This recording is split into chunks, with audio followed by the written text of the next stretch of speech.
In this video, I want to have a look at finding the areas of rectangles and squares. Now, I actually want to start with the area of a rectangle.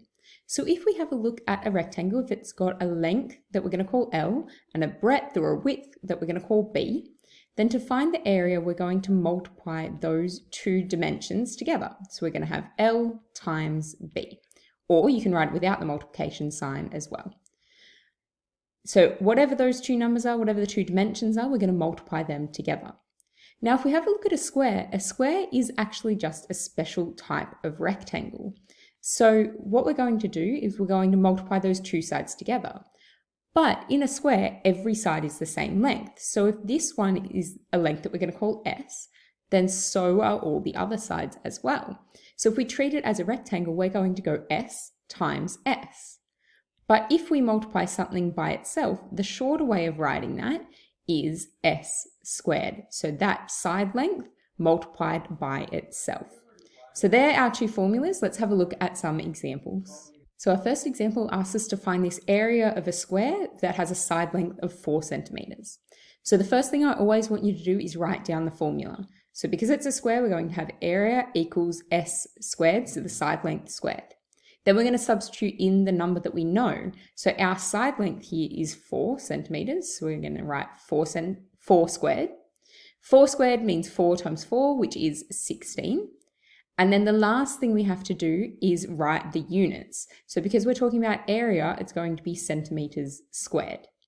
So again, those steps, we're writing down the formula, we're substituting, we're doing that calculation, and then we're making sure we put our units on the end. Our second example asks us to find the area of this rectangle with a length of 18 and a breadth of 13. So again, our formula is the first thing, so length times breadth. Then we're going to substitute, so we're going to have 18 times 13. Now, it doesn't matter if you had those in the other order as 13 times 18, because when we're multiplying, the order doesn't matter. Okay, so we've got our 18 times 13, now we need to calculate that.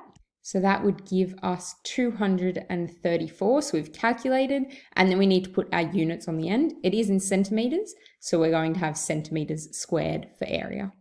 Our third example is a little bit different because we're actually being asked to work backwards. We're given the area of 100 centimeters squared, and we're asked to calculate the side length. Our first step is always going to be the same though. We're going to write down our formula. So our area is equal to that side length squared. Now we're going to substitute, but what we're going to substitute this time isn't the side length like we did up here. It's going to be our area of 100. So where we had area written here, we're going to write 100 equals S squared because we don't know our side length. And then to solve that, to figure out what S is, we have to do the opposite. So the opposite of squaring something is taking the square root. So we're going to take the square root of 100, and that's going to tell us what S is, what our side length is.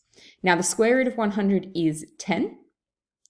So 10 is going to equal S. Now you can put that in your calculator to figure that out if you need to.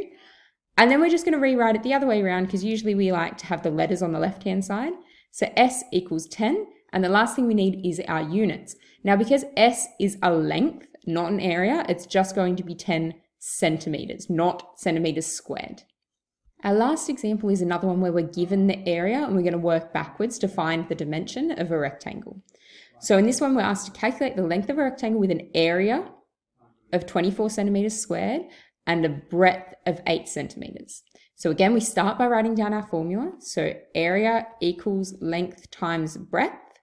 And then we substitute in what we know. So we know our area is 24. We don't know our length, so we'll leave that as L, but we do know our breadth is 8 centimeters. Now to figure out what this L is, we need to get it on its own. So that means we need to get rid of this times by 8. So to get rid of that, we're going to do the opposite, which means we're going to divide by 8. And if we do that to one side of our equation, we have to do it to the other side as well. So we're going to divide both sides by 8. 24 divided by 8 gives us 3, and we're just going to be left with L on this side.